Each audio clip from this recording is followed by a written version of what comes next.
I thank the organizers and the audience for allowing me the opportunity to speak about a topic which is probably a little controversial.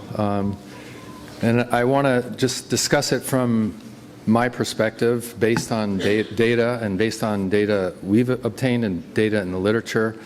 I'm not trying to convince anybody what to do. I'm just trying to explain why I do what I do.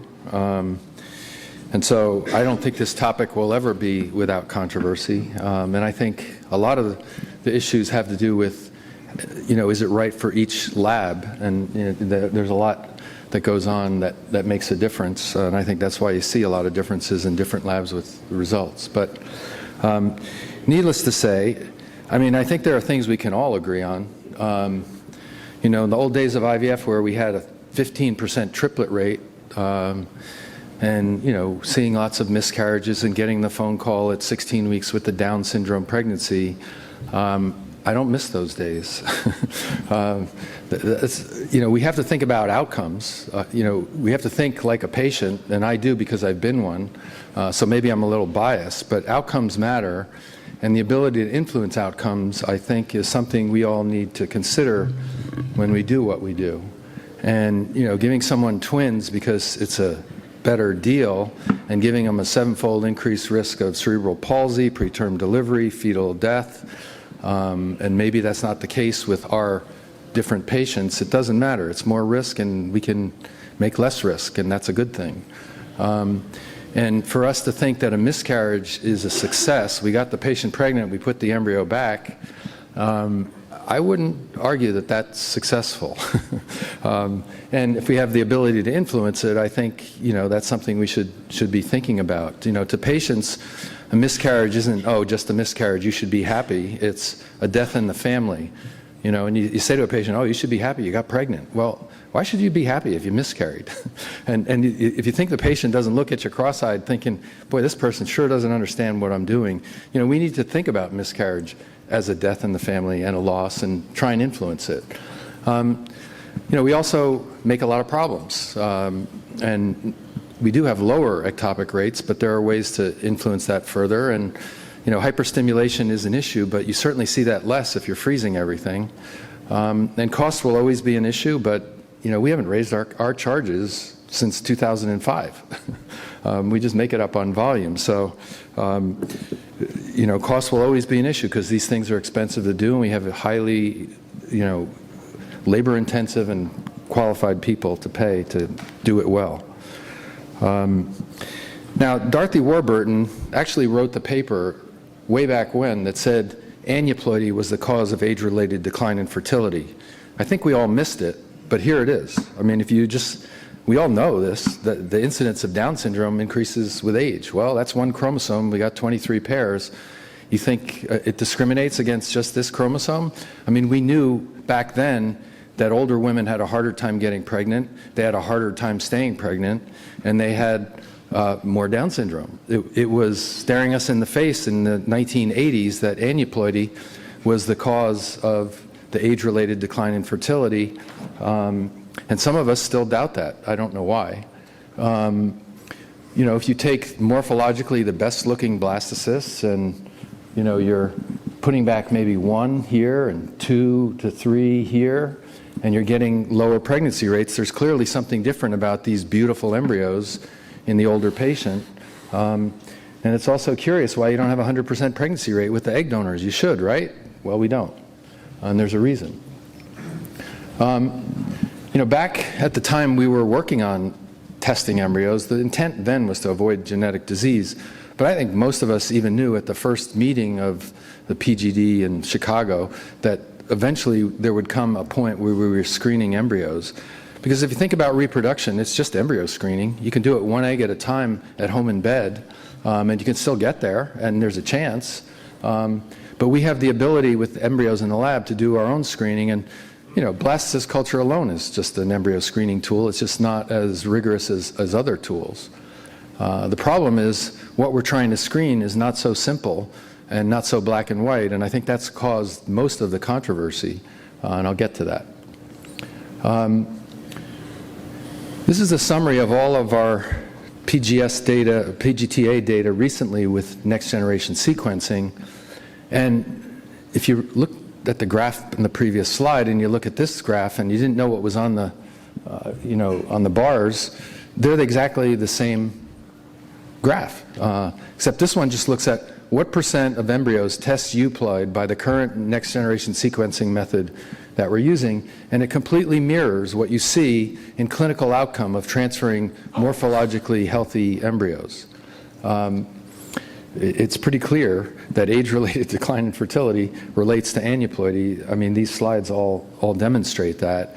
So then the leap to, if we could just find the euploid embryo, we would get better results and better outcomes, isn't that big a leap, as long as your test is good, and I think that's the problem. The test is not perfect, but neither is any of the methods that we use in any of the things that we do. We just have to get better. To get more granular, I mean, you can really see what the issue is, and I tell this to my patients. Having a baby is the dumb luck statistics and odds of getting one good, healthy embryo, a euploid embryo that also has the right stuff to get you through a pregnancy and delivery. And it's kind of sad to think that we're captive to this, but in today's modern world, where in the United States last year we were below zero population growth, and the only age group of women increasing with the increasing birth rate were over 37. I mean, we saw this trends coming a long time ago. That's why we started freezing eggs a long time ago. I think the future is to have babies when you're older, when you're more established, when you have a career. I think the choices are pretty clear. When I started in this field, average age at first birth in the US was 19, and I'm talking whole US, not California, New York. And now it's 26, and probably New York City, it's probably 33. First-time moms over age 40 has gone like this the last 10 years. So, and this is the problem. You see you get a lot more eggs with the younger patients. That's no surprise. And, the embryos follow. But the number of euploid embryos per retrieval, when you actually sit down and think about these numbers and think about the slide I showed you before of selecting best blast, putting it back, the math kind of fits. We're putting back in these older patient cycles. Sometimes you're not even giving the patient a chance. If you're doing a day 3 embryo or even a blast transfer, you're putting back aneuploid embryos. I mean, in the 44-year-old women, 87% of the time. And, what do they get? They either don't get pregnant or they get a miscarriage, or once in a while you get the Down syndrome phone call. And we have a way to influence it. And perhaps I'm more biased than others because my average age first patient is 39 years old. So you're going to see it more in the older patients, but I'll tell you what, the younger patients don't mind having a 10% miscarriage rate as opposed to the 20 to 30, depending on age, miscarriage rate. So, I mean, data is data. And, you look at SART, this is untested embryos. What's the chance the highly selected embryo, whether it's day 3 or day 5, implants, not makes a baby. This isn't even baby rates. This is pre-miscarriage, the blue bar, but the red bar is the miscarriage rates, which we don't really, stress that much on the SART registry. You can find it, you have to dig, and look at how much it changes. And we have an opportunity to influence that by finding the euploid embryo, because it's pretty clear that the majority of the miscarriages are caused by aneuploid embryos, and probably, I'll speculate, a lot of the ones that test euploid are really low-level mosaics that don't get picked up by the current POC testing that we use. Just my opinion. Taking it one step further, if you took the data that I showed you on the other graph about the percent euploid embryos with age and the percent of cycles with no normal embryos and superimpose it on that graph, it pretty clearly states the problem that we have every day in an IVF lab. And we have tools to address all of those issues. If we could develop a test that was accurate, that was non-invasive, it'd be nice if it was free, it's not going to be, but if we could do all that, we could select the embryo and put back one embryo, reduce the risk of twins, not to zero, because you still get monozygotics, and maybe even slightly more monozygotics, but it's directly treating the problem. And so, over the years, we've looked at implantation rate as a kind of way to assess how our labs are. And, in the 90s, I remember a 5% implantation rate we were proud of in the early 90s. And, probably by year 2000, 40% was kind of where we were topping out, 50% in some labs. we never saw 60 to 70%. And, this is our embryos using next generation sequencing compared to the array CGH that we were using prior, using trophectoderm biopsy, doing single thawed euploid embryo transfer, where you put back only a single embryo in a programmed cycle or a natural cycle. And you don't get those kind of birth rates doing IVF the other way. And you don't get the 10% miscarriage risk in most of the patients the age that I treat. So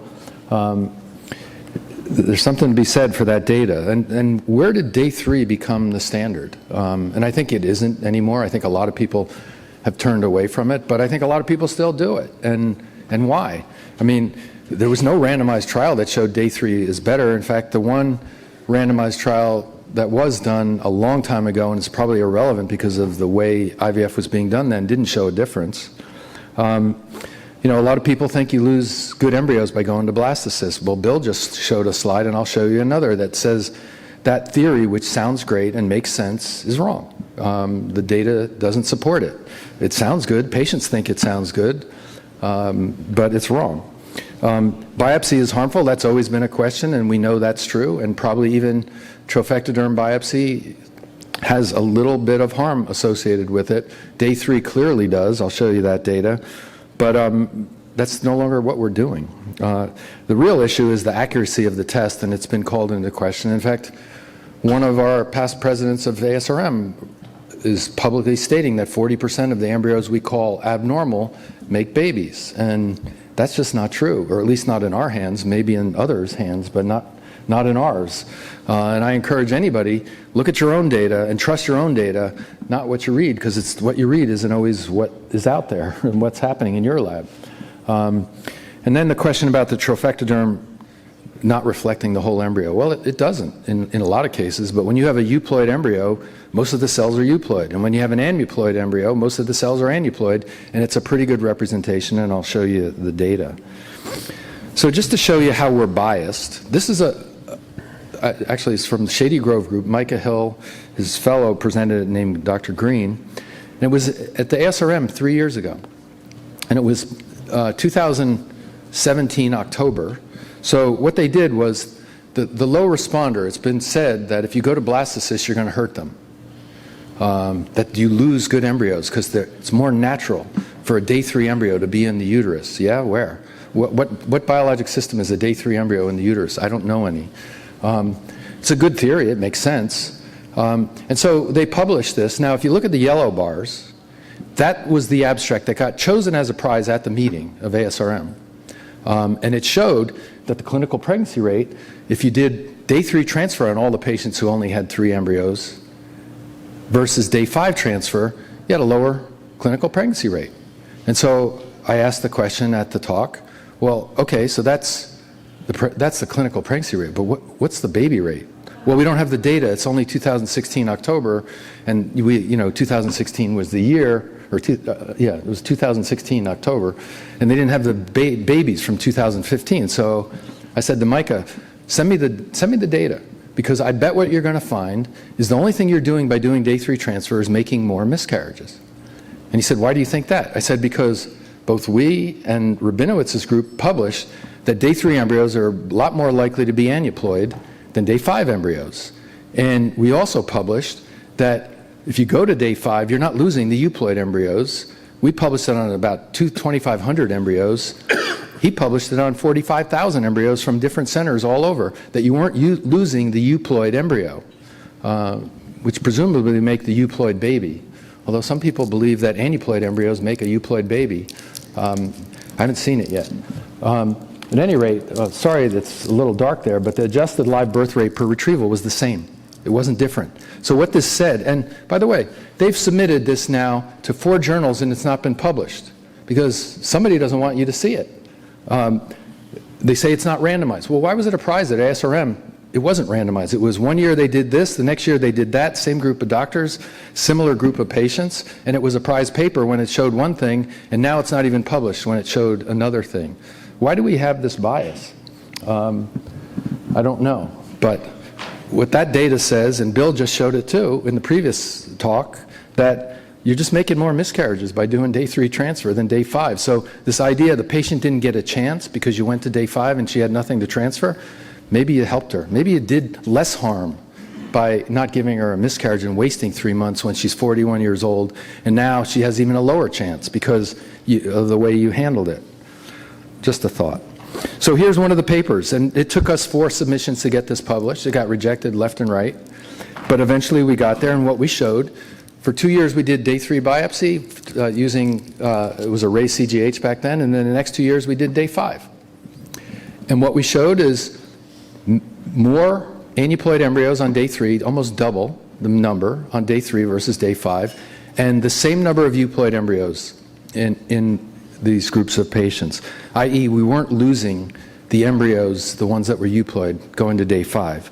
And so if you don't believe us, then here's Natera. Here's a reference lab, 45,000 embryos, and what does it say? Our results confirm the known inverse relationship between advanced maternal age, well, we saw that in 1985 or whatever when Dr. Warburton published her thing, and that embryo euploidy demonstrating that equal numbers of euploid embryos are available at day 3 and day 5. So unless you think the aneuploids on day 3 are becoming euploid on day 5, you haven't lost the euploid embryos by going to day 5. So what you're doing is lowering the miscarriage rate by going to day 5. But if you don't know how to culture to day 5 optimally, then you are going to be doing harm. And I think most people know how to culture blastocysts these days. But I think part of the problem in the early days is we weren't very good at it.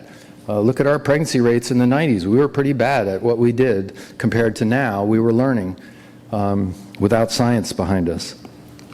So now once you have a euploid embryo, now you almost have a diagnostic tool, because it doesn't matter what the age, what the FSH, how many eggs you got, how many embryos you got. If you had a euploid embryo, the implantation rate is consistent. So all the variables that you had to, oh, the patient age, the patient AMH, FSH, oh, they're different, so the groups are different, it doesn't matter anymore. If you have a normal uterus and a euploid embryo, you get consistent results. Just look at data from CCRM and data from RMA. We have about the same implantation rate. It becomes an assay now, because all the studies about outcome, if you're putting back a euploid embryo, now you can ask some real questions.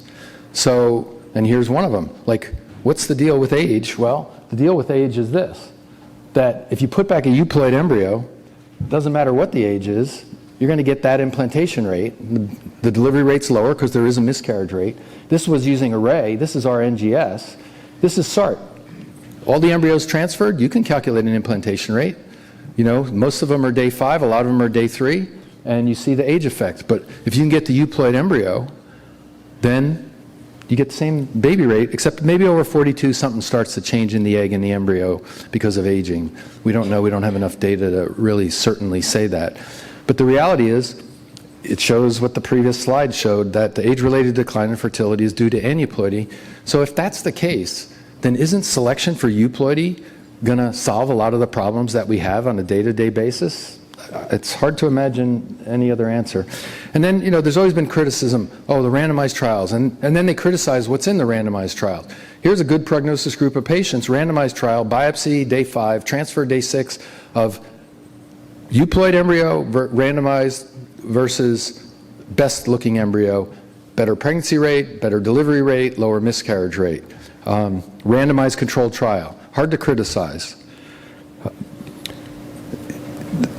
Richard Scott has done a lot of really great studies, including a non-selection study where it boggles the mind that somebody's running around saying 40% of the embryos we call abnormal can make babies, when with an inferior method, super at the time, the SNP analysis showed a 4% of, quote, abnormal embryos making babies, where he did a non-selection study, put back biopsied embryos, not knowing the results, and then got the results afterwards. He knew the outcome and showed that 96% of the embryos that were euploid, you know, could not 96% made. 4% of the aneuploid embryos actually made an ongoing implantation, not a baby. He didn't talk about delivery rate, so you don't know how many of those actually made it. But he showed that there is some error in our method, and there is. I'm not going to say that's not happening. It is. There are embryos we call aneuploid that could make a baby. I'll show you data. It's not much. Putting back aneuploid embryos and mosaic embryos, you're putting back a lot of miscarriages. But in this study that he did here, what he did was he biopsied half embryos and didn't biopsy the other half, and put back, without knowing the results of the PGTA, one of each. And then when the babies were born, did DNA fingerprinting and showed the same number of biopsied embryos at blastocysts made babies as unbiopsied. So it's not harming the embryo. On day 3, there was a difference. And embryos do get harmed by day 3 biopsy, and they still probably get a little bit harmed day 5, but there's a learning curve. And that's why some labs can't, a lab that's been doing it for 25 years and has a high volume is going to be more adept at it than someone who does one a month. It's just, there is a learning curve. Here's another randomized trial. Higher pregnancy rates, implantation rates, delivery rates when you're transferring a euploid embryo. How many randomized trials does it take? Well, here's one. It only took this one to say it doesn't work. And now everyone still quotes this one, even though 20% of the embryos weren't diagnosed. They were using fish, 5-probe fish. They were doing day 3 biopsy, and they had never had an experience doing embryo biopsy. And if you actually dig real deep into this paper and you look at the embryos that were called euploid by the test and look at those exclusively and look at the implantation rate, it was higher than their control group, but it never saw the light of day in this paper. And this paper was right about the day 3 harming the embryo, but selection, the harm of selection, harm of biopsy versus the amount of selection, the relative risk in some labs was probably in favor of selection, and some labs in favor of the harm. It's not a perfect technology and never will be. Again, the euploid embryo is an assay. So you take a group of women who are worked up for recurrent miscarriage, and you say, all right, let's put a euploid embryo back. And all of a sudden, the expected miscarriage rate of 35% that you see in multiple publications of patients who've had recurrent miscarriage, you put back a euploid embryo and now you get under 10% miscarriage rate, which says there's a large subset of patients with idiopathic recurrent miscarriage. Idiopathic, I love that. We're idiots and we don't know the pathology. Well, now we're not idiots. We know it's aneuploidy. And this allows us that assay. How am I doing on time? There's no clocks anywhere. Am I okay? A couple more minutes. Okay. So the test. 51 abnormal embryos diagnosed, rebiopsied, tested by NGS, 98% concordance. But the thing is, concordance doesn't mean very much. Would you put the embryo back based on the original test is what matters. So not one with a normal inner cell mass was discarded due to the original result. So this idea that 40% of the embryos we call abnormal make a baby, I don't see the data for it. We did the same, except we focused on aneuploid mosaics and some aneuploids. There was discordance, but that doesn't matter. If it's abnormal, it doesn't matter. You're not going to put it back. The only thing that we found was array CGH-based diagnosed euploid embryos. A couple of them had a low-level mosaicism picked up by next-generation sequencing. It's very sensitive to pick up mosaicism. Mosaic embryos make babies, and we're not throwing them away. Now, how does it work? Well, we put back all these embryos. We know the diagnosis. We asked the question. We got the babies. We got the miscarriages. We tested them. How bad is our test? 99%. Not terrible. I mean, when do you get to say 99% to your patient? It's never going to be 100%. Don't expect it to be. Well, mosaicism isn't new. We described it in '94 when we were working on doing research on embryos discarded by patients that had genetic disease. And no one really believed this. It actually was hard to get published, but it wasn't a surprise, and it's not a surprise now. But the reality is, there's no normal embryos out there. An embryo is a spectrum of being all aneuploid to being euploid, and probably there are none of either. There's probably a level of mosaicism where it's permissive to delivery and non-permissive to delivery. And the miscarriages fall in line with the percentage of mosaicism. I mean, here's our data. Euploid embryos have a very high implantation rate. The mosaics don't, in our hands. The mosaic implantation rate, high level, low level, is different. And aneuploid embryos, there's 17 transferred aneuploid embryos, 0 for 17, except one was a pregnancy that the baby died because it was genetically abnormal. The lady didn't believe, this wasn't transferred from our center, the lady didn't believe the test because she was reading that 40% of these embryos don't make babies. So she transferred one. And she didn't do any testing because she thought the test was no good. And then she delivered a baby that died because it was chromosomally abnormal. And it was a different abnormality than was originally diagnosed. It was a trisomy 7 on biopsy and a trisomy 5 on biopsy, trisomy 7 because it was a probably very high mosaic, scattered embryo that didn't make a baby. So we're 0 for 17, that's not 40%. It's 0.0001 p-value. And so now you look at mosaics as a separate group of embryos, and all comers, we get about a 36% ongoing pregnancy rate, delivery rate. We get a very high miscarriage rate, about 30%. But then you can stratify them. The partial chromosome mosaics do quite well. 45% baby rate. The high level ones, I don't know why the miscarriage rate's only 8%. The partial chromosome with low-level mosaicism, still about 50%. We're not throwing those embryos away, but patients are knowing that they're taking more of a risk for miscarriage and making a decision instead of us making it for them. The whole chromosome mosaics are interesting.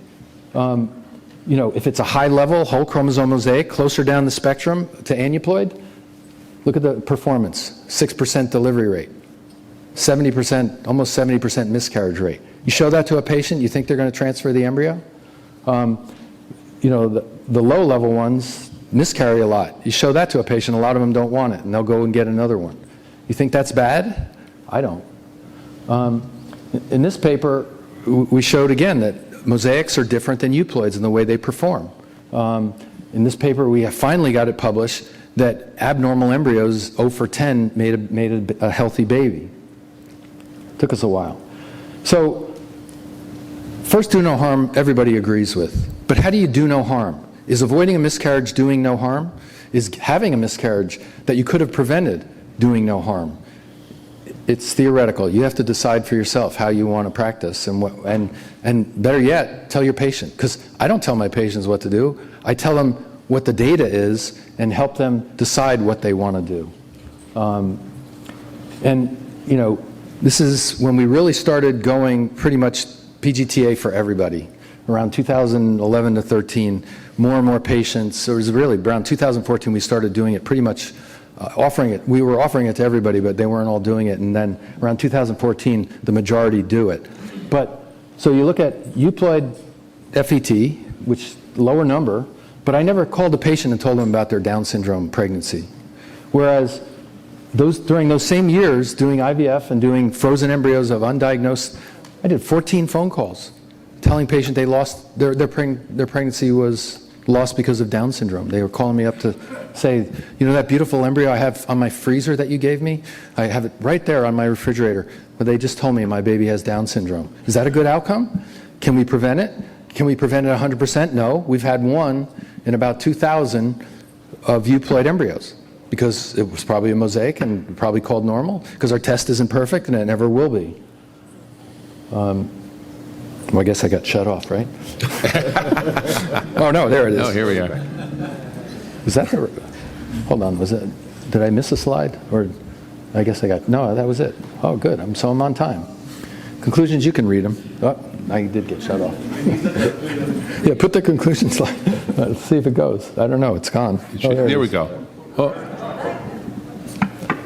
So, if a euploid embryo is put in, it's pretty more likely you're going to get a euploid baby at the end. So if the goal is euploid baby and you start with a euploid embryo, it just makes sense that you get a better chance of getting there. And yeah, diagnosing a euploid embryo is a challenge because embryos aren't perfect. Nature designed an imperfect system and we have to be perfect and we can't. We have to live with it.